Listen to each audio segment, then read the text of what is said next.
फिर अज जो आप सैकेंड चैप्टर शुरू कर लगे हैं जिहदे मटीरियल्स का क्रिस्टैलोग्राफी। तो पहले आप डेफिनेशन लैने क्रिस्टल की। Crystal it may be defined as a solid material whose constituent atoms, ions or molecules are arranged in an ordinary pattern extending in all the three spatial dimensions। ਆਪਾਂ crystal ਉਸ ਚੀਜ਼ ਨੂੰ ਕਹਿੰਦੇ ਆ solid material whose constituent atoms, ions or molecules are arranged in orderly pattern 3 dimensions ਦੇ ਵਿੱਚ x y z axis ਦੇ along। The scientific study of the crystals and their formation is called crystallography। ਤੇ ਬੜੇ ਜਿਹੜੇ crystals ਨੇ ਇਹਦੀ simple practical ਆਪਣੇ ਘਰੇ ਵੀ ਕਰ ਸਕਦੇ ਹੋ।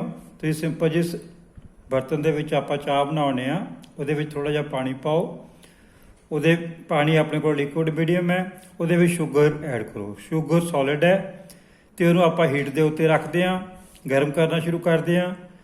ਫਸਟ ਸਟੇਜ ਦੇ ਵਿੱਚ ਕੀ ਹੈ, ਆਪਣੇ ਕੋਲ ਜਿਹੜੀ ਸ਼ੂਗਰ ਹੈ ਉਹ ਵਾਟਰ ਦੇ ਵਿੱਚ ਐਡ ਹੋ ਜਾਂਦੀ ਹੈ ਤੇ ਸਾਰਾ ਮੀਡੀਅਮ ਲਿਕੁਇਡ ਬਣ ਜਾਂਦਾ। ਆਪਾਂ ਸ਼ੂਗਰ ਐਡ ਕਰੀ ਜਾਂਦੇ ਆ। ਇੱਕ ਸਟੇਜ ਤੇ ਆਪਣੇ ਕੋਲੇ ਲਿਕੁਇਡ ਪਲੱਸ ਸੋਲਿਡ ਬਣ ਜਾਂਦਾ ਤੇ ਜਦੋਂ ਆਪਾਂ ਜ਼ਿਆਦਾ ਇਹਦੇ ਵਿੱਚ ਸ਼ੂਗਰ ਐਡ ਕਰੀ ਜਾਂਦੇ ਆ ਸਾਰਾ ਸੋਲਿਡ ਬਣ ਜਾਂਦਾ। ਉਹ ਸਾਰੇ ਸ਼ੂਗਰ ਦੇ ਆਪਣੇ ਕੋਲੇ ਕ੍ਰਿਸਟਲਸ ਬਣ ਜਾਂਦੇ ਨੇ। ਸਭ ਤੋਂ ਪਹਿਲਾਂ ਆਪਣੇ ਕੋਲੇ ਇੱਕ ਪ੍ਰਾਇਮਰੀ ਐਕਸਿਸ ਬਣਦਾ, ਸੈਕੰਡਰੀ ਐਕਸਿਸ ਤੇ ਟੈਰਸ਼ਰੀ ਐਕਸਿਸ। ਇਸ ਤਰ੍ਹਾਂ ਆਪਾਂ ਪਲਾਂਟ ਦੇ ਵਿੱਚ ਸਭ ਤੋਂ ਪਹਿਲਾਂ ਇੱਕ ਸਟੈਮ ਲਾਉਂਦੇ ਆ, ਸਟੈਮ ਦੀ ਅੱਗੇ ਫਰਦਰ ਬ੍ਰਾਂਚ ਨਿਕਲਣਾ ਸ਼ੁਰੂ ਹੋ ਜਾਂਦੀਆਂ ਨੇ ਤੇ ਉਹ ਪੂਰਾ ਟਰੀ ਬਣ ਜਾਂਦਾ। ਲੇਕਿਨ the scientific study of the crystals and their formation is called crystallography and the process of the formation of the crystals is called crystallization ਔਰ ਸੋਲਿਡਿਫਿਕੇਸ਼ਨ। ਐਗਜ਼ਾਮਪਲ ਦਿੱਤੀ ਹੈ ਪਾਣੀ ਦੇ ਵਿੱਚ ਸ਼ੂਗਰ ਦੀ। ਸ਼ੂਗਰ ਦੇ ਆਪਾਂ ਕ੍ਰਿਸਟਲਸ ਬਣਾਉਣੇ ਆ, ਤੁਸੀਂ ਘਰੇ ਬਣਾ ਕੇ ਆਪਣੇ ਦੇਖ ਸਕਦੇ ਹੋ ਕਿ ਕਿਸ ਤਰ੍ਹਾਂ ਲਿਕੁਇਡ ਦੇ ਵਿੱਚ ਆਪਾਂ ਸੋਲਿਡ ਐਡ ਕਰਦੇ ਹਾਂ, ਸਲੋ ਕਰਕੇ ਸਾਰਾ ਹੀ ਸ਼ੂਗਰ ਦੇ ਕ੍ਰਿਸਟਲਸ ਬਣ ਜਾਂਦੇ ਨੇ। For example the single crystals are produced by artificial methods NaCl, sodium chloride ਔਰ ਸ਼ੂਗਰ ਦੇ। ਸ਼ੂਗਰ ਤੁਸੀਂ ਆਪਣਾ ਘਰੇ ਵੀ ਬਣਾ ਕੇ ਦੇਖ ਸਕਦੇ ਹੋ। Next is unit cell. Unit cell ਆਪਾਂ ਕਿਸ ਚੀਜ਼ ਨੂੰ ਕਹਿੰਦੇ ਆ? A unit cell is the smallest repeating unit in space lattices। Space lattice ਦੇ ਵਿੱਚ ਸਮਾਲੈਸਟ ਰਿਪੀਟਿੰਗ ਯੂਨਿਟ ਹੁੰਦਾ। ਇਹਦੀ ਫਾਰਮੇਸ਼ਨ ਆਪਾਂ ਕਿਸ ਤਰ੍ਹਾਂ ਕਰਨੀ ਹੈ? ਯੂਨਿਟ ਸੈਲ ਨੂੰ ਡਰਾ ਕਿਸ ਤਰ੍ਹਾਂ ਕਰਨਾ ਹੈ? ਸਭ ਤੋਂ ਪਹਿਲਾਂ ਆਪਾਂ ਇੱਕ ਇਸ ਤਰ੍ਹਾਂ ਡਰਾ ਕਰਨਾ ਹੈ, ਫਿਰ ਡਰਾ ਕਰਨਾ ਇਹਨੂੰ ਇੱਧਰ ਇੱਧਰ ਇੱਧਰ ਇੱਧਰ।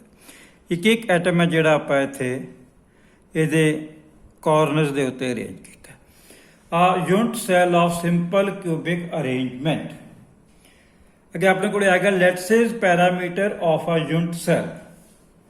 ਯੂਨਿਟ ਸੈਲ ਦੇ ਪੈਰਾਮੀਟਰਸ ਆਪਾਂ ਕਿਹੜੇ ਕਿਹੜੇ ਲੈਣੇ ਆ? x y z are called crystallographic axis. ਆਪਣੇ ਕੋਲੇ x ਐਕਸਿਸ ਹੈ, y ਐਕਸਿਸ ਹੈ ਤੇ z ਐਕਸਿਸ ਹੈ।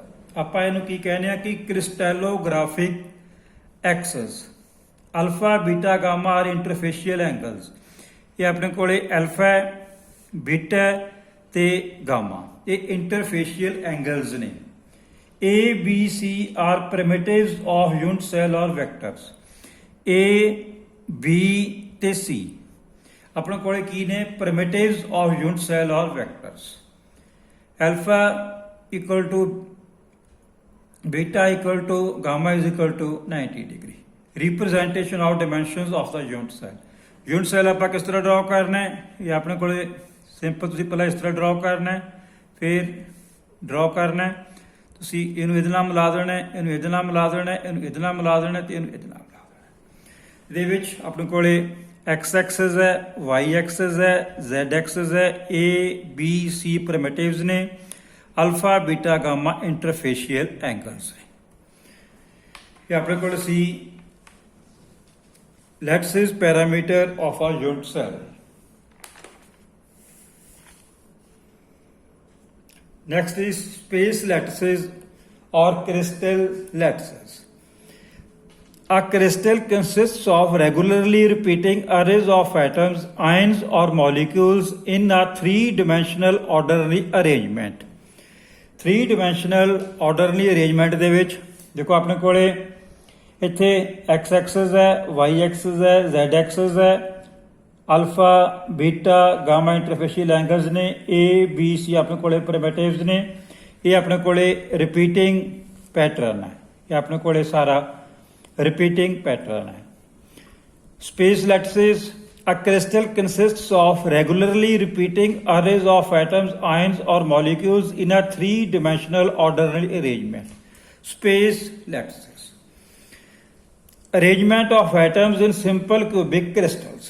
कि simple cubic crystals ਦੇ ਵਿੱਚ ਆਪਾਂ atoms ਨੂੰ ਕਿਸ ਤਰ੍ਹਾਂ arrange ਕਰਦੇ ਆ।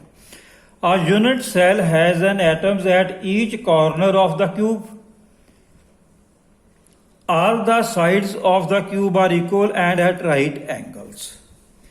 ਆਪਾਂ ਕਿਹਾ ਕਿ arrangement of atoms in a simple cubic structure. Example ਆਪਾਂ ਲਿੱਤੀ ਹੈ NaCl. ਆਪਣੇ ਕੋਲੇ ਸਿੰਪਲ ਕਿਊਬ ਹੈ, ਸਿੰਪਲ ਕਿਊਬਿਕ ਸਟਰਕਚਰ ਹੈ, ਆਪਣੇ ਕੋਲ ਸਿੰਪਲ ਕਿਊਬ ਹੈ, ਇਹਨੂੰ ਤੁਸੀਂ ਡਰਾ ਕਿਸ ਤਰ੍ਹਾਂ ਕਰਨਾ ਹੈ? ਪਹਿਲਾਂ ਅਸੀਂ ਇਹ ਡਰਾ ਕਰਨਾ ਹੈ, ਇਹਨੂੰ ਇਹਦੇ ਨਾਲ ਮਿਲਾ ਦੇਣਾ, ਇਹਨੂੰ ਇਹਦੇ ਨਾਲ ਮਿਲਾ ਦੇਣਾ, ਇਹਨੂੰ ਇਹਦੇ ਨਾਲ ਮਿਲਾ ਦੇਣਾ, ਇਹਨੂੰ ਇਸ ਤਰ੍ਹਾਂ ਮਿਲਾ ਦੇਣਾ ਤੁਸੀਂ। ਆਪਾਂ ਕੀ ਕਿਹਾ ਕਿ unit cell atoms at each corner of the cube. ਆਪਣੇ ਕੋਲੇ ਕਿਊਬ ਦੇ ਹਰ ਇੱਕ ਕਾਰਨਰ ਦੇ ਉੱਤੇ ਇੱਕ ਇੱਕ ਐਟਮ ਨੂੰ ਅਰੇਂਜ ਕੀਤਾ ਹੋਇਆ ਹੈ। ਅਤੇ ਇਹਦੇ ਵਿੱਚ ਜਿਹੜੇ ਪ੍ਰਿਮਿਟਿਵਸ ਨੇ A = B = C, alpha = beta = Gama = 90 degree. ਤੁਹਾਡੇ ਸਿਲੇਬਸ ਦੇ ਵਿੱਚ ਬੇਟੇ 3 ਤਰ੍ਹਾਂ ਦੇ ਨੇ, ਤਾਂ ਬ੍ਰੇਵੀਜ਼ ਨੇ 14 ਤਰ੍ਹਾਂ ਦੇ ਸਪੇਸ ਲੈਟਿਸਿਸ ਫਾਊਂਡ ਕੀਤੇ ਸੀਗੇ। ਤੁਹਾਡੇ ਸਿਲੇਬਸ ਦੇ ਵਿੱਚ 3 ਤਰ੍ਹਾਂ ਦੇ ਨੇ। ਪਰ ਸੈਕੰਡ ਆਪਣੇ ਕੋਲ ਆ ਗਿਆ ਸਿੰਪਲ ਕਿਊਬਿਕ ਸਟਰਕਚਰ ਫਸਟ, ਅੱਗੇ arrangement of atoms in BCC structures, ਕਿ ਜਿਹੜੀ ਬਾਡੀ ਸੈਂਟਰਡ ਕਿਊਬਿਕ ਸਟਰਕਚਰ ਹੈ ਉਹਦੇ ਵਿੱਚ ਐਟਮਸ ਦਾ ਅਰੇਂਜਮੈਂਟ ਕਿਸ ਤਰ੍ਹਾਂ ਹੁੰਦਾ ਹੈ। B unit cell has atoms at each corner of the cube and another at the center within the body. ਕੋਈ ਇਹਦੇ ਵਿੱਚ ਆਪਣੇ ਕੋਲੇ ਇੱਕ ਇੱਕ ਐਟਮ ਹੈ ਜਿਹੜਾ ਉਹ ਕਾਰਨਰ ਦੇ ਉੱਤੇ ਹੈ ਤੇ ਇੱਕ ਸਾਰੀ ਬਾਡੀ ਦੇ ਸੈਂਟਰ ਦੇ ਵਿੱਚ ਹੈ, ਆਪਣੇ ਕੋਲੇ ਸੈਂਟਰ ਦੇ ਵਿੱਚ ਹੈ। ਇਹ ਆਪਾਂ ਤੇ ਕਿਹਾ unit cell has atoms at each corner of the cube. ਆਪਣੇ ਕੋਲੇ ਕਿਊਬ ਹੈ, ਪਹਿਲਾਂ ਤੁਸੀਂ ਇਸ ਚੀਜ਼ ਨੂੰ ਡਰਾ ਕਰਨਾ ਇੱਦਾਂ, ਫਿਰ ਇਹਨੂੰ ਡਰਾ ਕਰਨਾ, ਤੁਸੀਂ ਇਹਨੂੰ ਮਿਲਾ ਦੇਣਾ, ਇਹਨੂੰ ਮਿਲਾ ਦੇਣਾ, ਇਹਨੂੰ ਮਿਲਾ ਦੇਣਾ ਤੇ ਇਹਨੂੰ ਮਿਲਾ ਦੇਣਾ।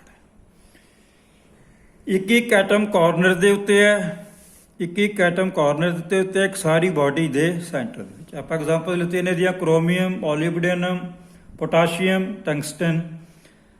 alpha = beta = 90 degree, A = B = C।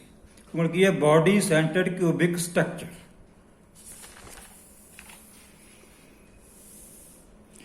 ਅੱਗੇ arrangement of atoms in FCC face centred cubic structure ਦੇ ਵਿੱਚ ਕੀ ਹੁੰਦਾ ਹੈ? One atom at each corner of the cube. ਆਪਣੇ ਕੋਲੇ ਕਿਊਬ ਹੈ, ਤੁਸੀਂ ਇਹਦੀ ਫਾਰਮੇਸ਼ਨ ਕੀਤੀ ਕਿਊਬ ਦੀ, ਇੱਕ ਇੱਕ ਐਟਮ ਕਾਰਨਰ ਦੇ ਉੱਤੇ ਹੈ, ਆਹ ਕਾਰਨਰ ਦੇ ਉੱਤੇ ਹੈ।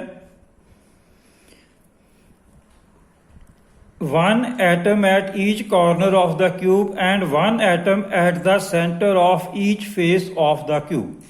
ਇੱਕ ਇੱਕ ਐਟਮ ਫੇਸ ਦੇ ਸੈਂਟਰ ਦੇ ਵਿੱਚ ਹੈ, ਇਸ ਫੇਸ ਸੈਂਟਰ ਦੇ ਵਿੱਚ ਹੈ, ਸੈਂਟਰ ਦੇ ਵਿੱਚ ਹੈ, ਸੈਂਟਰ ਦੇ ਵਿੱਚ ਹੈ, ਇਹਦੇ ਸੈਂਟਰ ਦੇ ਵਿੱਚ ਹੈ, ਕਿਹੜਾ ਪਿਛਲਾ ਫੇਸ ਹੈ ਉਹਦੇ ਸੈਂਟਰ ਦੇ ਵਿੱਚ ਹੈ।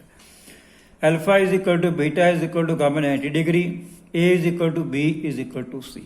ਫੇਸ ਸੈਂਟਰਡ ਕਿਊਬਿਕ ਸਟਰਕਚਰ ਦੇ ਵਿੱਚ ਕੀ ਹੈ ਕਿ ਇੱਕ ਇੱਕ ਐਟਮ ਕਿਊਬ ਦੇ ਕਾਰਨਰਸ ਦੇ ਉੱਤੇ ਅਰੇਂਜ ਕੀਤਾ ਹੈ ਤੇ ਇੱਕ ਇੱਕ ਐਟਮ ਹਰ ਇੱਕ ਫੇਸ ਦੇ ਸੈਂਟਰ ਦੇ ਵਿੱਚ ਹੈ।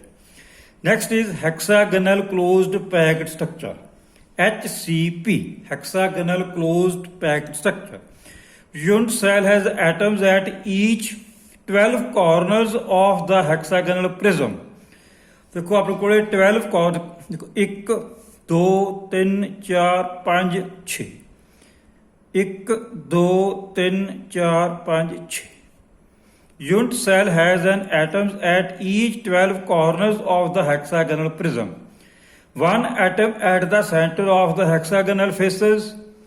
Hexagonal ਦੀਆਂ faces ਨੇ, ਇੱਕ ਇੱਥੇ ਹੈ ਇਸ ਫੇਸ ਸੈਂਟਰ ਦੇ ਵਿੱਚ ਹੈ, ਇੱਕ ਇਸ ਫੇਸ ਸੈਂਟਰ ਦੇ ਵਿੱਚ ਹੈ। One atom at the center of the hexagonal faces and 3 atoms are within the body of the cell. ਤੇ ਜਿਹੜੇ 3 ਨੇ ਆਪ ਬੋਡੀ ਦੇ 1 2 ਤੇ 3 ਇਹਦੇ ਆਪਾਂ ਐਗਜ਼ਾਮਪਲਸ ਲੈਣੇ ਆ magnesium cobalt zinc extra A is equal to B cannot equal to C alpha is equal to B to 90 degree gamma is equal to 120 degree hexagonal closed packed structure ਬੜੇ ਤੁਹਾਨੂੰ ਇਹ paper ਦੇ ਵਿੱਚ BCC FCC SCP ਦੇ ਵਿੱਚੋਂ ਇੱਕ 5 number ਦਾ question definitely ਆਏਗਾ ਤੁਸੀਂ ਇਹਨਾਂ ਨੂੰ ਤਿੰਨਾਂ ਨੂੰ ਪ੍ਰੈਕਟਿਸ ਚੰਗੀ ਤਰ੍ਹਾਂ ਕਰਨੀ ਹੈ FCC SCP BCC ਤੇ ਸਿੰਪਲ ਕਿਊਬਿਕ ਸਟਰਕਚਰ ਨੈਕਸਟ ਅੱਗੇ ਆਪਣੇ ਕੋਲੇ ਆ ਗਿਆ ਐਟੋਮਿਕ ਪੈਕਿੰਗ ਫੈਕਟਰ ਆਪਾਂ ਕਿਸ ਚੀਜ਼ ਨੂੰ ਕਹਿੰਦੇ ਆ ਕਿਸ ਚੀਜ਼ ਦੀ ਰੇਸ਼ੋ ਆ ਇਹ it is the ratio of the volume of atoms per unit cell per to the total volume occupied by unit cell.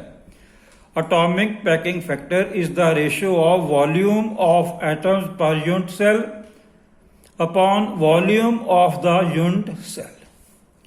Next ਅੱਗੇ ਆਪਣੇ ਕੋਲ ਆ ਗਈ deformation. ਜਦੋਂ ਕੋਈ ਵੀ ਆਪਾਂ ਮਟੀਰੀਅਲ ਲੈ ਕੇ ਉਹਦੇ ਉੱਤੇ ਕੋਈ ਲੋਡ ਅਪਲਾਈ ਕਰਦੇ ਆ ਚਾਹੇ ਟੈਂਸਾਈਲ ਲੋਡ ਅਪਲਾਈ ਕਰਦੇ ਆ ਕੰਪਰੈਸਿਵ ਲੋਡ ਅਪਲਾਈ ਕਰਦੇ ਆ ਉਸ ਮਟੀਰੀਅਲ ਦੀ deformation ਸਟਾਰਟ ਹੋ ਜਾਂਦੀ ਹੈ ਜੇ ਸੀ ਵਿਦਿਨ ਦਾ ਇਲਾਸਟਿਕ ਲਿਮਟ ਜਿਵੇਂ ਆਪਾਂ ਸਟ੍ਰੈਸ ਸਟ੍ਰੇਨ ਡਾਇਗਰਾਮ ਦੇ ਵਿੱਚ ਕੀਤਾ ਸੀ ਵਿਦਿਨ ਦਾ ਇਲਾਸਟਿਕ ਲਿਮਟ ਲੋਡ ਨੂੰ ਰਿਮੂਵ ਕਰ ਦਿੰਦੇ ਆ ਤਾਂ ਸਪੈਸੀਮਨ ਆਪਣੀ ਓਰੀਜਨਲ ਸ਼ੇਪ ਤੇ ਸਾਈਜ਼ ਦੇ ਵਿੱਚ ਵਾਪਸ ਆ ਜਾਂਦਾ ਜੇ ਆਪਾਂ ਇਲਾਸਟਿਕ ਲਿਮਟ ਤੋਂ ਫਰਦਰ ਅੱਗੇ ਲੋਡ ਅਪਲਾਈ ਕਰਦੇ ਆ ਪਲਾਸਟਿਕ ਸਟੇਜ ਦੇ ਵਿੱਚ ਤਾਂ ਸਪੈਸੀਮਨ ਆਪਣੀ ਓਰੀਜਨਲ ਸ਼ੇਪ ਤੇ ਸਾਈਜ਼ 'ਚ ਵਾਪਸ ਨਹੀਂ ਆਉਂਦਾ ਸਿੰਪਲ ਡਰਾ ਕੀਤੇ ਸਟ੍ਰੈਸ ਸਟ੍ਰੇਨ ਡਾਇਗਰਾਮ ਇੱਧਰ ਆਪਣੇ ਕੋਲੇ ਲੋਡ ਹੈ ਇੱਧਰ ਆਪਣੇ ਕੋਲੇ ਸਟ੍ਰੇਨ ਹੈ ਆਪਾਂ ਉਸਨੇ ਕੀਤਾ ਸਟ੍ਰੈਸ ਸਟ੍ਰੇਨ ਡਾਇਗਰਾਮ ਦੇ ਵਿੱਚ ਕਿ ਜਿਹੜੀ ਜੋ ਆਪਾਂ ਲੋਡ ਨੂੰ ਇਨਕਰੀਜ਼ ਕਰਦੇ ਆ ਉਹਦੇ ਕੋਰਸਪੋਂਡਿੰਗ ਸਟ੍ਰੇਨ ਇਨਕਰੀਜ਼ ਹੁੰਦਾ ਇਸ ਪੁਆਇੰਟ ਤੱਕ ਜੇ ਆਪਾਂ ਜਾ ਕੇ ਲੋਡ ਨੂੰ ਰਿਮੂਵ ਕਰ ਦਿੰਦੇ ਆ ਤਾਂ ਸਪੈਸੀਮਨ ਵਿਦਆਊਟ ਬ੍ਰੇਕ ਹੋਏ ਆਪਣੀ ਓਰੀਜਨਲ ਸ਼ੇਪ ਦੇ ਸਾਈਜ਼ 'ਚ ਵਾਪਸ ਆ ਜਾਂਦਾ ਜੇ ਇਸ ਪੁਆਇੰਟ ਤੋਂ ਅੱਗੇ ਫਰਦਰ ਆਪਾਂ ਲੋਡ ਨੂੰ ਇਨਕਰੀਜ਼ ਕਰਦੇ ਆ ਤਾਂ ਸਪੈਸੀਮਨ ਦੀ ਫ੍ਰੈਕਚਰ ਸ਼ੁਰੂ ਹੋ ਜਾਂਦਾ ਸਪੈਸੀਮਨ ਆਪਣੀ ਓਰੀਜਨਲ ਸ਼ੇਪ ਤੇ ਸਾਈਜ਼ ਦੇ ਵਿੱਚ ਵਾਪਸ ਨਹੀਂ ਆਉਂਦਾ ਅੱਗੇ ਆਪਾਂ ਕਰਦੇ ਹਾਂ ਡੀਫਾਰਮੇਸ਼ਨ the change in dimensions or form of matter under the action of applied forces is called deformation ਆਪਾਂ ਕੋਈ ਵੀ ਲੋਡ ਲਾ ਸਕਦੇ ਹਾਂ ਟੈਂਸਾਈਲ ਕੰਪਰੈਸਿਵ ਨੈਕਸਟ ਅੱਗੇ elastic ਡਿਫਾਰਮੇਸ਼ਨ is that which disappears after the removal of the load ਉਹ ਡਿਫਾਰਮੇਸ਼ਨ ਜਿਹੜੀ ਆਪਾਂ ਲੋਡ ਨੂੰ ਰਿਮੂਵ ਕਰਦੇ ਹਾਂ ਆਟੋਮੈਟਿਕਲੀ ਰਿਮੂਵ ਹੋ ਜਾਂਦੀ ਉਹਨੂੰ ਆਪਾਂ ਕਹਿੰਦੇ ਹਾਂ elastic ਡਿਫਾਰਮੇਸ਼ਨ Next is plastic deformation is that which remains even after removal of the load. For example, it's the drying of wires, extrusion of telephone cables, boiler plates, etc. Difference between elastic and plastic. बेटे paper ਦੇ question ਹੀ ਆ ਜਾਂਦਾ ਹੁੰਦਾ ਹੈ difference between elastic and plastic deformation. ਆਪਾਂ ਨੇ first ਕੀ ਕਿਹਾ ਇੱਥੇ elastic deformation ਤੇ plastic deformation. First it is temporary deformation. ਕਿਉਂਕਿ ਆਪਾਂ ਇਸ ਪੁਆਇੰਟ ਤੇ ਜੇ ਲੋਡ ਨੂੰ ਰਿਮੂਵ ਕਰਦੇ ਨੇ ਸਪੈਸੀਮਨ ਆਪਣੀ ਓਰੀਜਨਲ ਸ਼ੇਪ ਤੇ ਸਾਈਜ਼ ਦੇ ਵਿੱਚ ਵਾਪਸ ਆ ਜਾਂਦਾ ਇਟ ਇਜ਼ ਪਰਮਾਨੈਂਟ ਡਿਫਾਰਮੇਸ਼ਨ ਕਿਉਂਕਿ ਫ੍ਰੈਕਚਰ ਸ਼ੁਰੂ ਹੋ ਜਾਂਦੀ ਹੈ ਇਟ ਓਬੇਜ਼ ਹੁਕਸ ਲਾ ਇਟ ਡਜ਼ ਨਾਟ ਓਬੇ ਹੁਕਸ ਲਾ ਹੁਕਸ ਲਾ ਕੀ ਕਹਿੰਦਾ ਕਿ stress is proportional to strain ਇਹ ਹੁਕਸ ਲਾ ਨੂੰ ਫਾਲੋ ਕਰਦਾ ਇਹ ਫਾਲੋ ਨਹੀਂ ਕਰਦਾ it is reversible it is irreversible fracture not occur fracture takes place it is very small it is high ਇਹ ਜਿਹੜਾ ਸੈਕੰਡ ਚੈਪਟਰ ਦੇ ਨੋਟਸ ਪਹਿਲਾਂ ਤੁਹਾਨੂੰ ਭੇਜੇ ਸੀਗੇ ਹੁਣ ਤੁਸੀਂ ਸਾਰਾ ਇਸ ਚੀਜ਼ ਨੂੰ ਪ੍ਰੋਪਰ ਸਮਝਣਾ ਤੇ ਸਾਰੇ ਨੂੰ ਆਪਣੀ ਕਾਪੀ ਦੇ ਉੱਤੇ ਧਿਆਨ ਨਾਲ ਇਹਨੂੰ ਲਿਖਣਾ ਬੇਟੇ ਸੈਕੰਡ ਚੈਪਟਰ ਆਪਣਾ ਕ੍ਰਿਸਟੈਲੋਗ੍ਰਾਫੀ